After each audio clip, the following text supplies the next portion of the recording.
And we're back, and the sound is on. Awooga. You did that joke last night, Vinn, and I went onto YouTube and I got lost watching like all that guy's TikToks of that little freak of an animal. So I couldn't. I lost like 2 hours of sleep because of you. Good. Awa. In any case, so we are back, and as you guys remember, you kind of just pushed off on the boat deep into the lake of the Loch. But yeah, as it stands right now, you're just sort of kind of milling about the boat as it drifts into the slight currents of the Loch that naturally kind of carry you towards the center nearest the small island at the center of the loch. But for now, what are you guys doing as Trostenwald kind of gets lost in the distance of the fog? Remembering my time on a boat.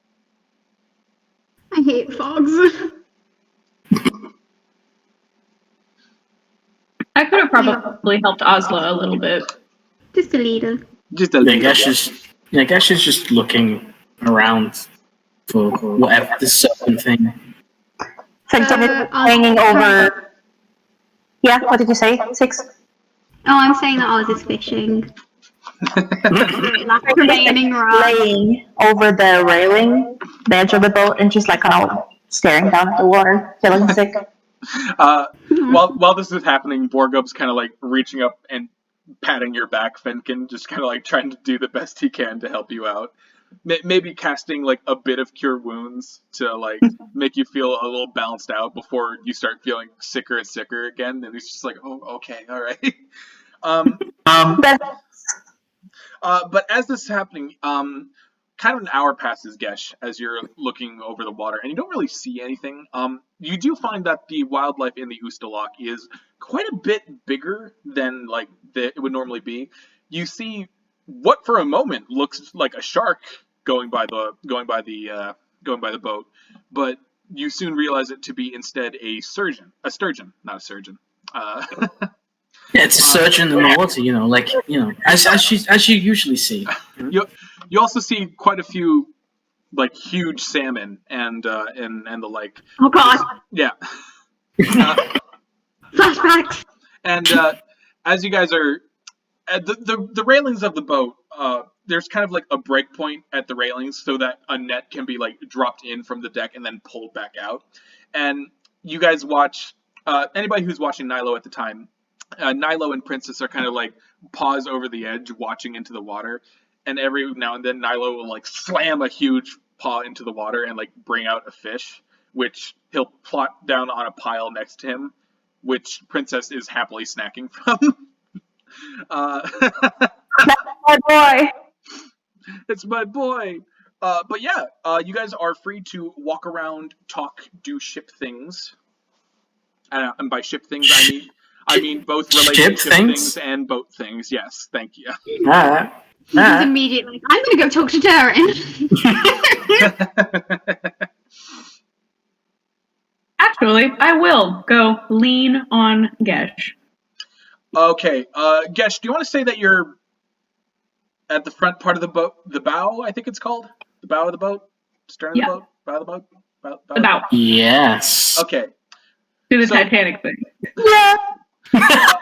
So Dhuur'in, looking around for Gesh, you see that he's kind of at the bow of the boat, sort of looking out at the water, and trying to look through the fog as best he can.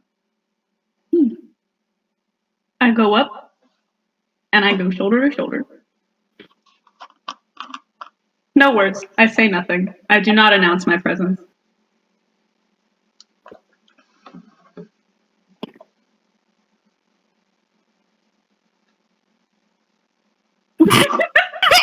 We just stand there silently.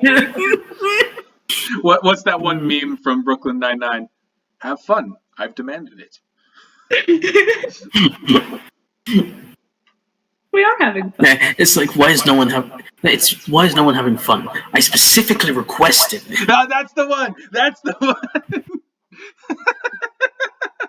I will hook my hand around Gesh's arm and kind of like pull him closer to get his attention.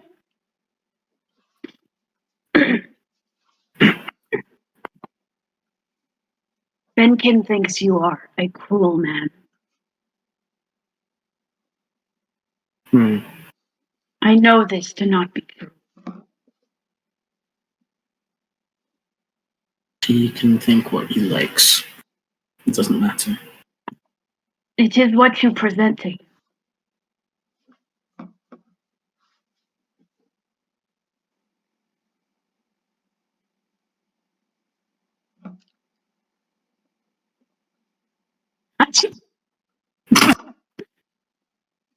Flesh.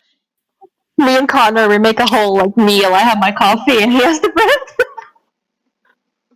Thank you. Why did you try to hurt that man at the bridge?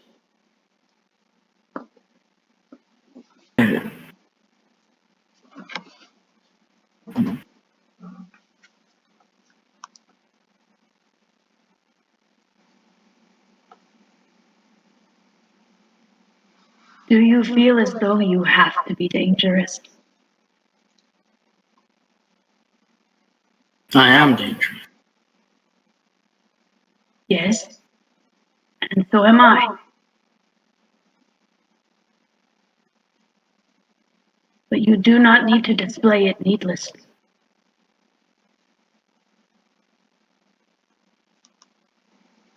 It's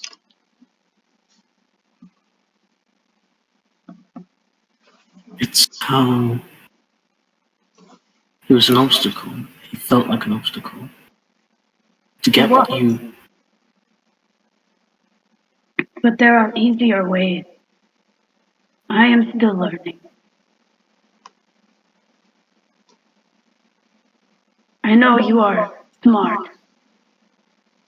You know more about all of this than I do.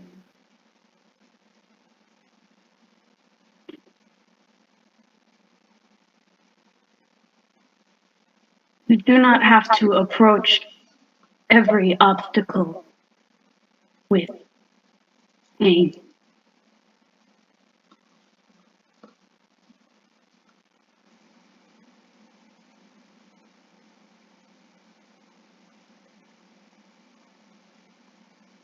And you do not need to speak. I understand your silence.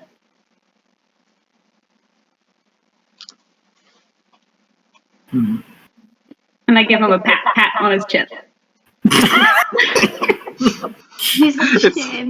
It's like, I've always imagined it like Frieza from the Dragon Ball Z Abridged, where he's just like, oh my god, you could grind meat on it. I mean...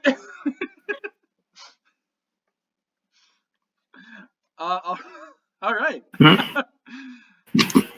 So Gesh, you get a little pat from a cold hand, and Dhuur'in. Hi. As you turn away to leave, you peer out into the water amongst the fog.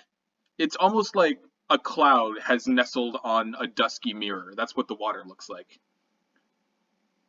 And you see a man. You see a figure standing out in the middle of the water, as if standing on solid ground. A man in a long, rawhide leather cloak with a wide brim hat. Oh. He's very silhouetted, so it's hard to see his face. And he doesn't seem to be doing anything at the moment. But very slowly you watch as one hand lifts up and points to the right.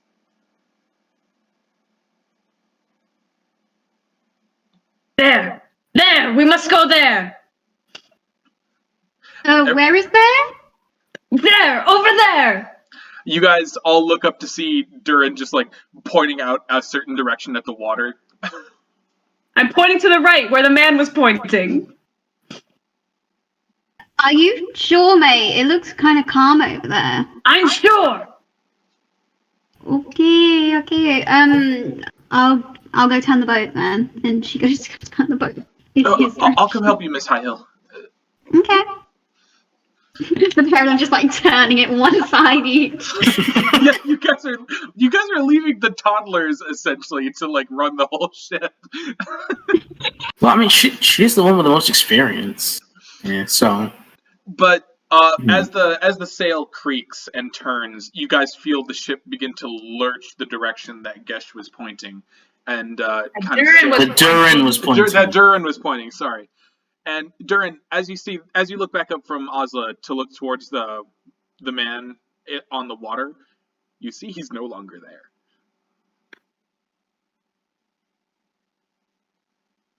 there. Yes, did you see it? Did you see the man?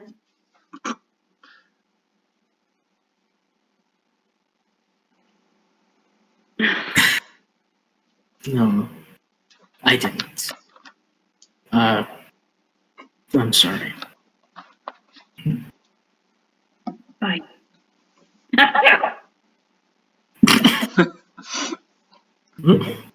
So the boat begins to drift in the direction that Dhuur'in indicated, and you'll find that it's kind of like drifting towards the island a bit, a little off to the right, into far calmer waters in the base of the loch.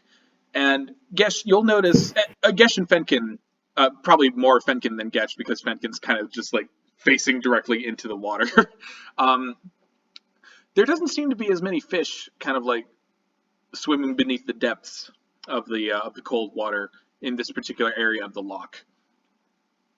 And all around you, you are completely surrounded by fog. You can barely see the outline of the island. You can't see Trostenwald anymore. It's almost as if you're adrift in the middle of the ocean. What's up? Can I use primeval awareness? You can, once I remember what that does. Just a second. You can use your actions.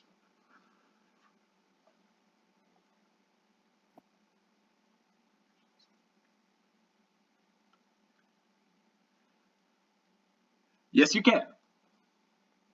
I'm gonna use primeval awareness. Okay, so getting up and kind of like centering yourself and taking a deep breath. You try again.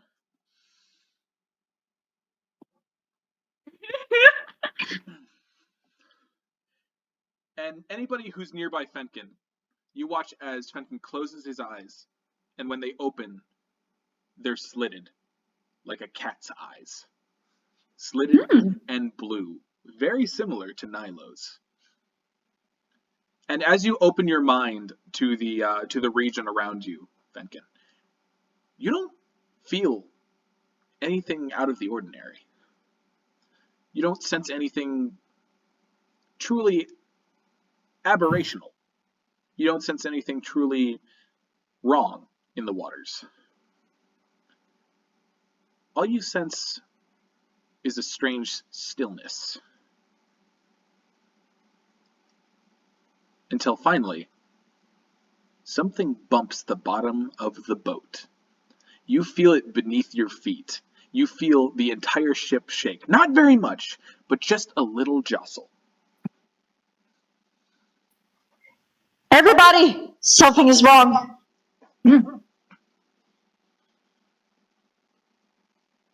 Like what?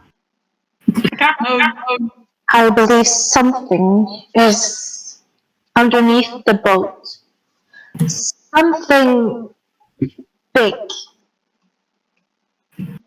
Oz hears that and she just sort of gets like this big grin on her face. She's like, right then boys, time to get going.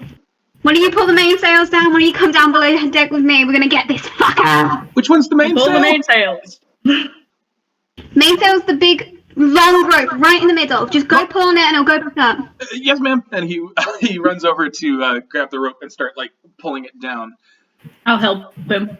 And Gesh, as this is happening, you step away from your spot on your perch, just in time to see a shadow cross under the shape of the boat. Okay, I'm gonna rush to where the shadow where the shadow would come out from the surface of the boat, and wait to see. Like, can I still see the shadow there? When it's, basically you saw like a big, large shape that kind of trailed off into like a smaller kind of thinner portion of thinner shape. Yeah. Okay. Can I fire my dragon breath right at it? Yes, but I'll. Yes, you know what? Yeah, I'll allow it. So You'd electrocute the whole lake Yeah. and maybe try the boat. All of this. If I have to. Oh well. Definitely jump. Okay, so just 1 second. All right. Ooh, oh boy. Okay.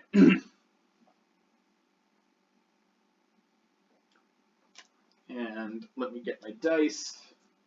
Sorry, hang on. My bad DM. No, Okay. you're not. So you guys watch, without warning, as Gesh makes his way down to where the railings break, and you watch as he takes a deep, deep breath, the scales of his belly and his throat lighting up a bright blue until finally, lightning cascades straight into the water like a cannon of light blasting into the surface and rupturing. And the electricity and all the energy from it kind of like sparkles across the entirety of the lake that you can see. And all is quiet before like one dead fish comes up, and another dead fish, and then a turtle on its back, and then a and then all around you, fish and other like water-dwelling lake life starts to like bubble up from the water, very much completely dead and twitching. Good. More for us. You know, we were supposed to help the fishermen, not take away all of their livestock. It can be scooped up. Exactly. And finished within a day? Yes. Do you think that greedy? That's not a very nice thing to think about them, Fenkin. He just squints at you. Ozla? Boys, stop fighting. Ozla, can you give me a perception check? Oh, Christ. Okay, where's my thing? Dun. Oh god. Oh no. Stop! Is that +1? I'm proficient in that.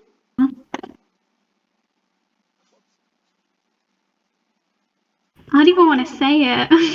Say Oh my it. god. Say it. It did hit my phone, though. It did hit my phone, so I can't be blamed for that entirely. Okay. So Ozla, Okay. as everybody else is fighting, and you're kind of watching it play out, you don't see the large reptilian shape slowly rise up out of the water behind you. And Fenkin, you turn just in time to see two reptilian eyes staring down at Ozla, as onto the boat climbs something huge and lizard-like, round in shape, with scales that look like they could burst metal. Oh. And the basilisk will make a surprise bite attack against Ozla. Oh fuck. Oh no. I mean, I pull my bow up, but I'm not fast enough. Shit. Ozla, does... I probably know the answer to this, but does a 10 hit? Okay. So, Ozla, in a moment where you see Fenkin's face grow paler in horror, you turn around just in time to see just a massive mouth filled with teeth come snapping down at your leg, but you're able to, like, jump away just in time. Glowing eyes that seem to, like, have a smoke of their own stare you all down, and red back plates kind of, like, ripple and ridge as this basilisk, dripping with water, crawls up onto the boat, hissing and snarling. And it's time to roll initiative. Yay!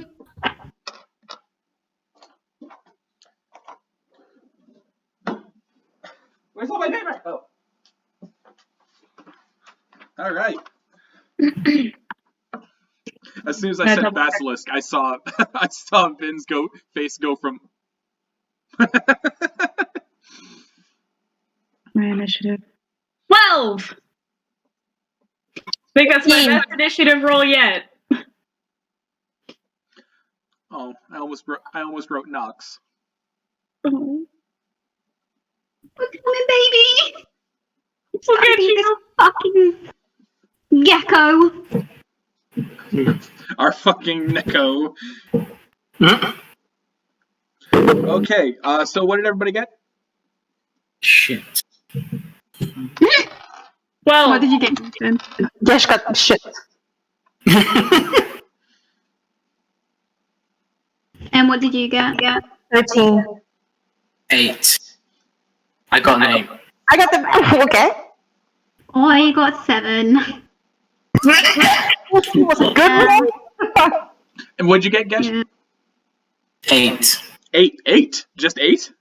Yeah. Okay. Let me roll for Borgub real quick. Oh boy. Okay. What did he get? Borgub get? Borgub got a 10.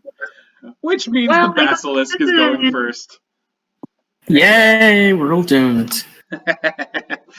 All right. So I'm doomed. as combat ensues, you guys watch this large, rotund, lizard-like creature crawl its way onto the boat, making it kind of like tilt a bit. And as this happens, its eyes open up wider and lock on to Dhuur'in. Oh, God damn it. All right. Dhuur'in, can you make me a Constitution saving throw real quick, my man, my buddy, my dude? Oh no. Oh god, oh no. Oh, fuck, oh shit. Oh, Don't look at its eyes! Oh. Remember to add the bonus from the saving throw. All right. Dhuur'in, Sorry. the creature locks eyes with you, and they flare a bright blue color. And you take a step forward to get ready to cast your spell. And you find that your legs don't move. And you hear kind of a crackling sound. And as that happens, you look down to see that your legs are very slowly turning to stone. Lovely. Can I, as a reaction, hellish rebuke it at 2nd level? Unfortunately not, because you're not taking damage. Damn. Well, With that in mind, though, Fenkin, you're up, buddy. Well, will Cure Wounds reverse the effects of turning into stone? Unfortunately not, no. nope, Sorry, Dhuur'in. blood. Okay, I'm gonna cast Hunter's Mark. Oh, all right. Oh. I want to do so bad. What does Hunter's Mark do again? Does it just like... I think you get a bonus to attack and bonus damage when your attack hits every Oh, yeah, time. here we go. It says you choose a creature you see within range and mystically mark it as your quarry. Until the spell ends, you deal an extra d6 damage to the target whenever you hit it with a weapon attack, and you have advantage on any wisdom, perception, or wisdom survival check you make to find it. If the target drops to 0 hit points before the spell ends, you can use a bonus action on a subsequent turn of yours to mark a new creature. And that's a bonus action, so you can also make an attack. Haha. Yeah. So I marked it and I'm gonna hit. I'm gonna aim at it with my bow. All right. I haven't fought in so long.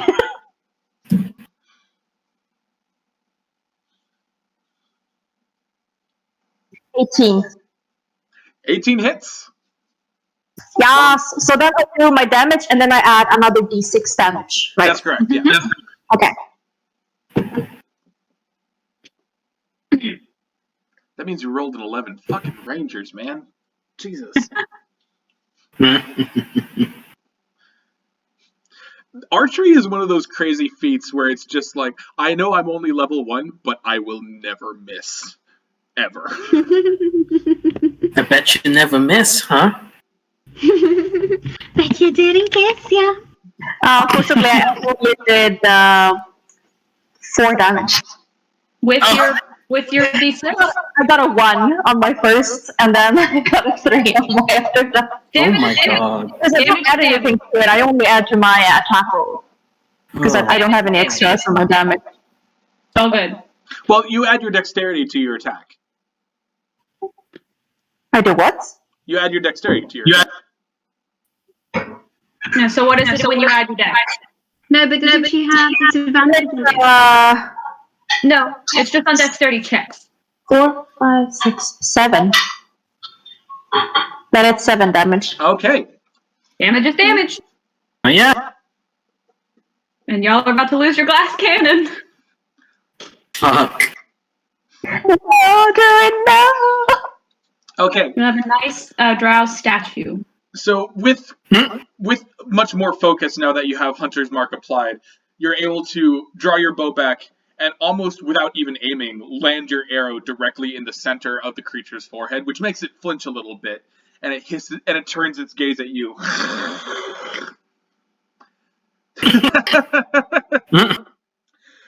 But now it is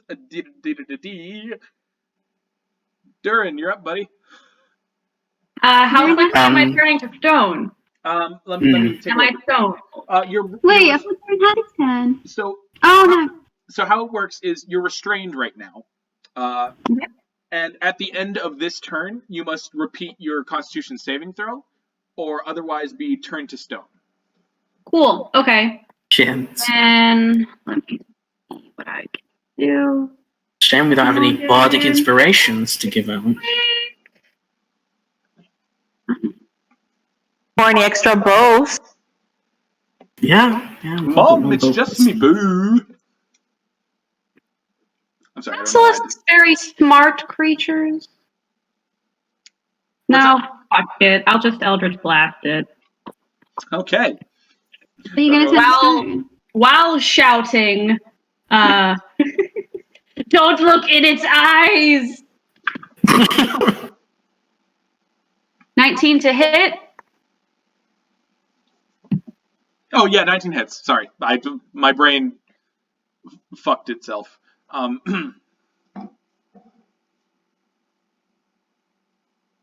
11 damage. 11 damage. Okay. All right. Oh yeah. And saving throw. Saving throw. Come on. 19. All right, Yay! you pass. You absolutely pass. So, fueled by the anger of slowly being turned to stone, which is a very unnerving sensation for just about anybody, you snarl and build up your eldritch energy within your hand and unleash it. And as you do, the stone breaks away to reveal your feet. All right. Okay. Oh, and I aimed at its face. So the eldritch bolt right in its face, and it kind of like staggers back a bit with another hiss. And now it is Borgub's turn.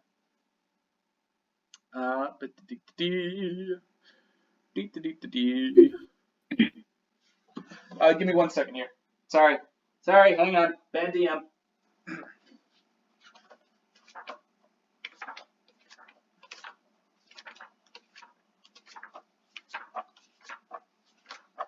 There it is. Okay.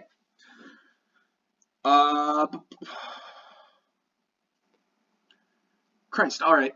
So, as an action, Borgub is going to rush over to you, Dhuur'in. And are you currently wearing any armor?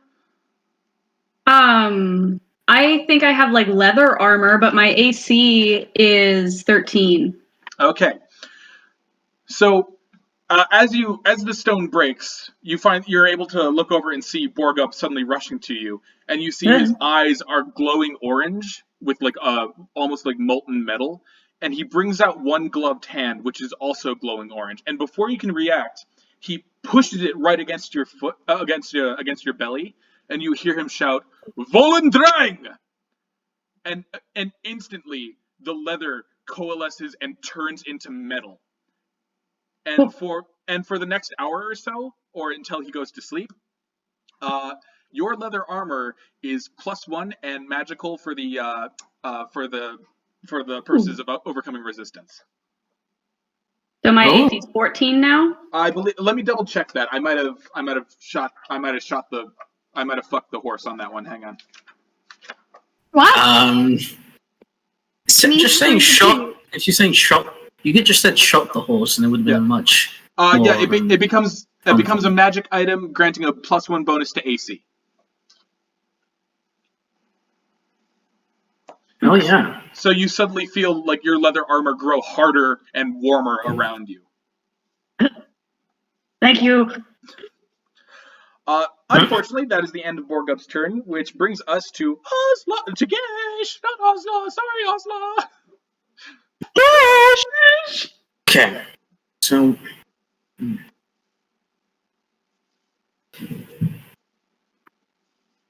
All right. So.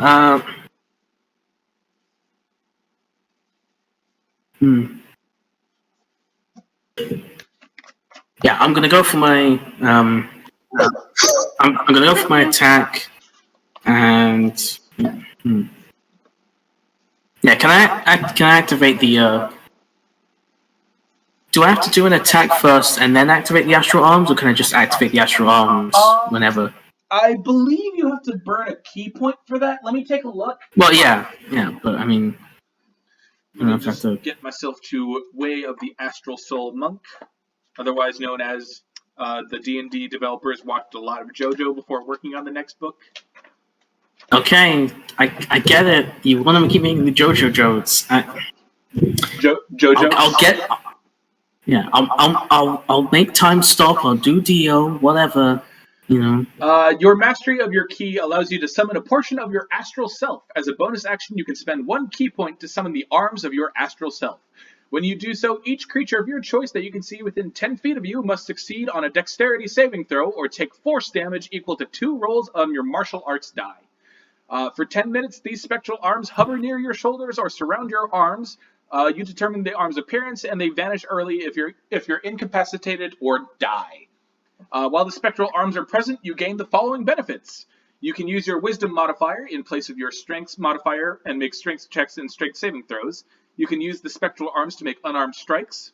When you make an unarmed strike with the arms on your turn, your reach for it is 5 feet greater than normal. And the unarmed strikes you make with the arms can use your wisdom modifier in place of your strength or dexterity modifier for the attack and damage rolls, and their damage type is force. Okay. So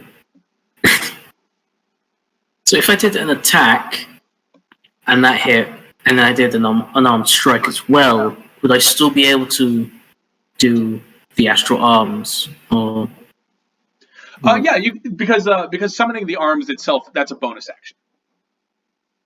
Okay, yeah. So I'm gonna.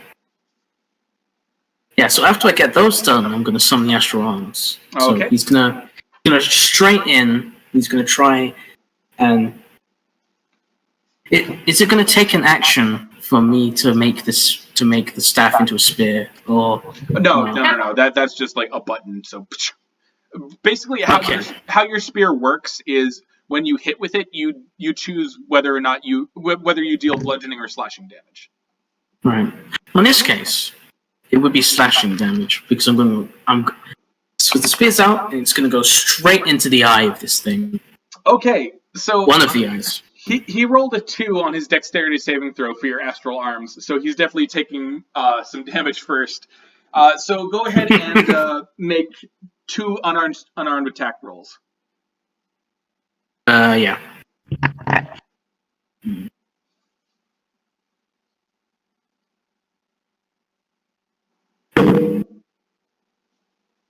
Look, it's Gesh. Let's go. D4 plus whiz, D4 plus whiz. That is Plus correct. whiz. What's your wisdom? Wait, except Hmm. Can I still use dexterity instead? Or... Yeah, you can choose to. Yeah.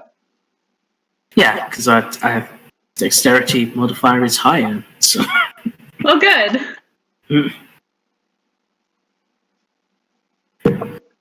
That's a 14. Is that hit? Unfortunately, you don't have to roll the attack roll. It just takes the damage. Yeah, it rolled a save throw, so you don't have to roll to attack. Yeah. You just roll damage. Oh, I'm an idiot. D4 plus dex, D4 plus dex. Yeah. Okay. So that's twice on that. Get it. Kill it. Face this one with violence.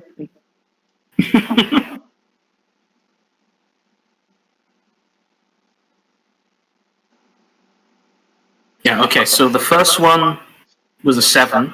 Okay. And I'll go for my second one.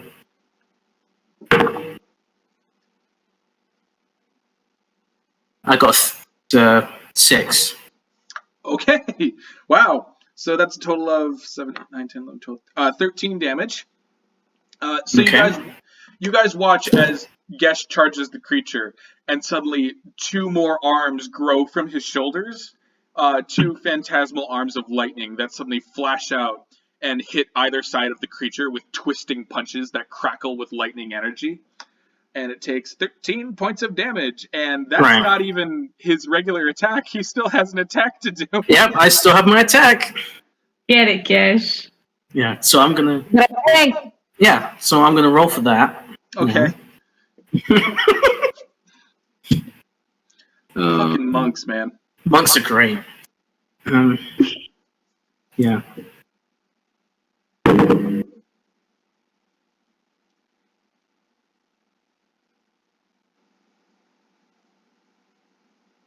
I'm realizing now I might have underpowered this particular encounter, but that's okay. no, I want it to last longer. No, don't tell him that. It'll kill us. Okay, so, that's a 21. Does that hit? What the fuck do you think? Well, an 18 hit, so we know its AC is Yes, at thank least. you. That was the clarification we needed.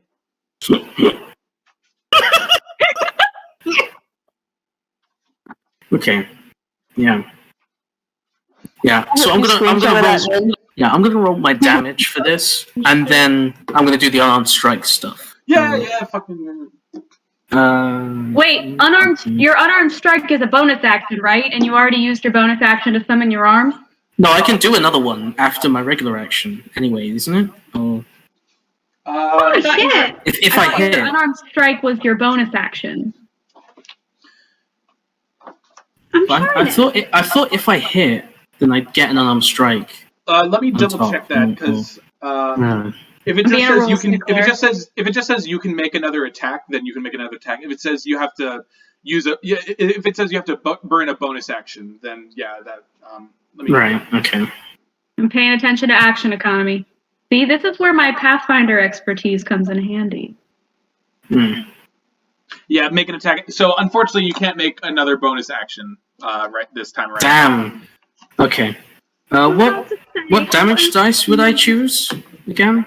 If you're attacking with your staff, that's gonna be 1d8. Okay. 1d8.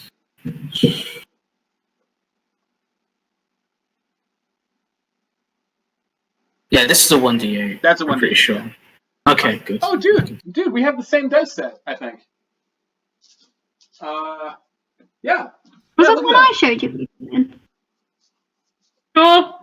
Oh, close. It's close, but not. My one's. Oh yeah. Yours has a nice little design. Yeah. Yeah. Sorry. It's just, it happens. I am just cooler than the DM. It's fine. Oh, fuck I'm kidding. off. No, he's gonna up the CR.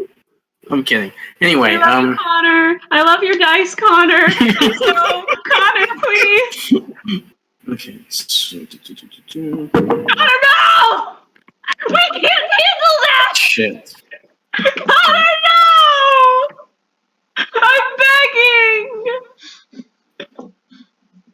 beholder thematically wouldn't make sense in this lake, but I'll make it happen, motherfucker.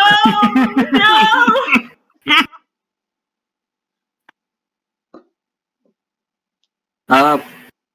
Would I? No, I wouldn't have to. Yeah, that's a 5. 5 damage? Yeah. Okay.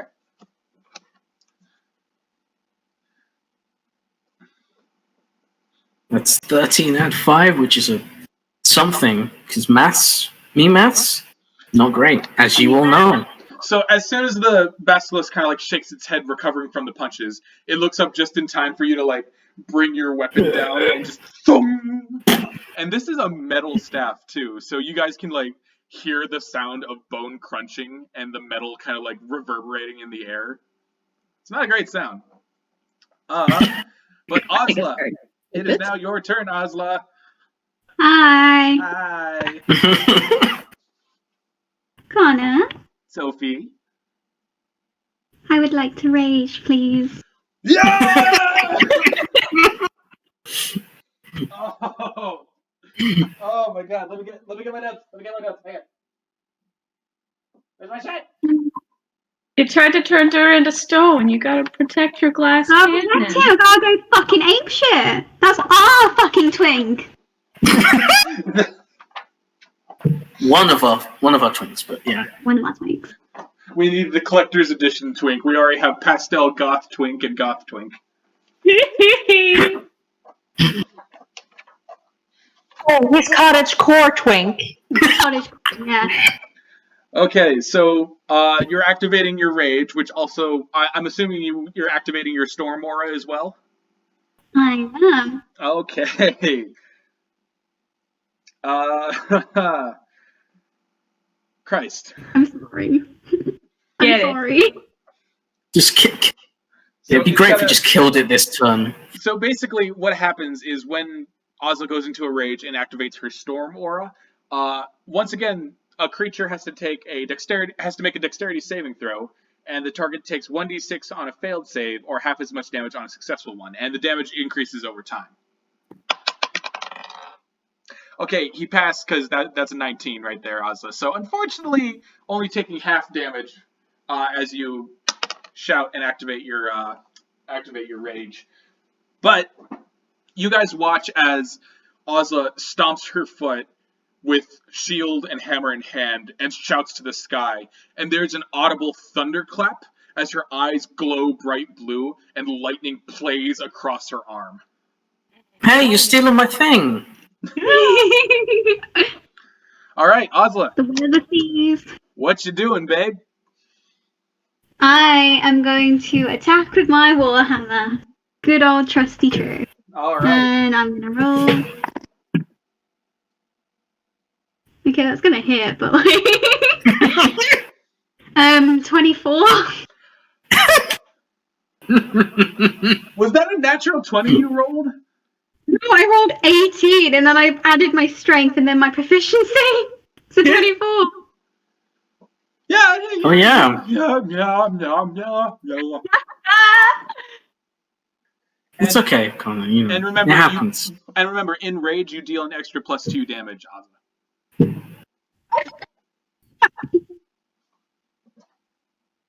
I have to roll a D8. Is this a D8? I hope it is. Yeah. Okay, D8 plus 4. 10 damage. Is that plus the +2? Mm-hmm. Okay. So you guys hear Ozla scream and just fly into this lightning-induced rage. Where Gesh was able to make like a dent in the creature's head, she makes a crater just above that with her hammer as the weight of the entire thing just sinks right into its neck and like makes the creature crash down onto the deck. Is it prone now? It is prone now, yes. Fuck yeah. But it's also its turn. So it's going to attempt to get up from its prone state. Motherfucker. Which attacks of opportunity? Oh, this thing's ugly! Like, ugly. Look at that. Yeah. Fenkin. Yeah. Fenkin, it's your turn because the creature got a natural 1 on trying to fucking stand up. Does it provoke attacks of opportunity to try to stand up in 5e? That's Pathfinder, babe. How far away? Like, how much distance is between this beast and me? Not a lot. You're on a very small boat. Dang it. Okay. I'm gonna ask Milo to make a bite attack. Okay. Yeah. Get it. Let me go to Beast. let me go to the beast. Bro, you using our shit today. Milo! Attack! Get it. Milo, use bite attack. If you want, It's super effective. If you want the Elvish word for attack, it's Trostenwald. Can you write it down for me later? Sure. Yeah. Absolutely. That sounded like French. Tosse. Exandria takes a lot of like European influences, but yeah. I was about to say the Brits have advantage on that, but we aren't in the EU anymore. I am. You are. Est-ce que vous parlez français? Oh. Coffin!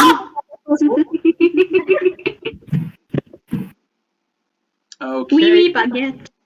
Let me just pull out my monster manual real quick. And if nobody knew that, Fenkin basically speaks the French language of Alexandria as well. Go away. He speaks Marquesian. Oh my god. What's your proficiency bonus is +2 right now, right? Wait.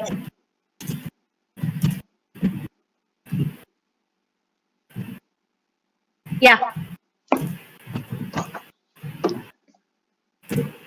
I don't know how to say how do you want to do this to a panther, but Yes.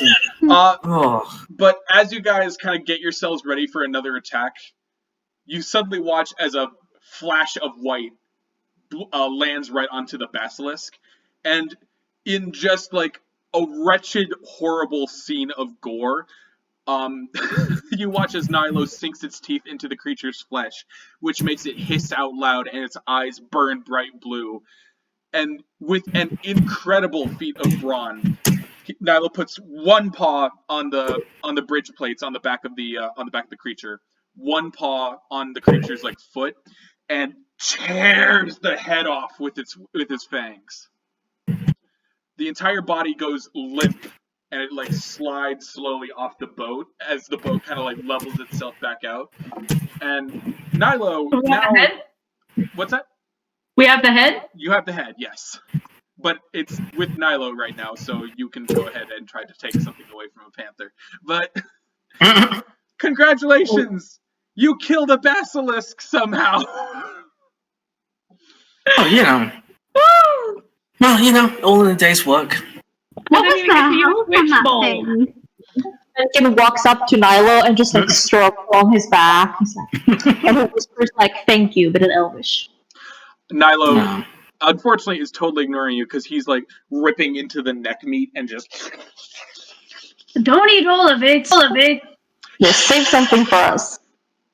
Do we want to eat this? We need to present it to the man. Right. The watch. Yes. All right. So now with a bloody basilisk head on the ship, Borgub, his eyes blink and return to normal, and you, Dhuur'in, you feel like the metal of your leather just kind of and return to normal. I didn't even need that. And Borgub says, "All right, what? Just looking at Nilo eating the head, and he's just like, you guys are the real deal. We are good at killing things.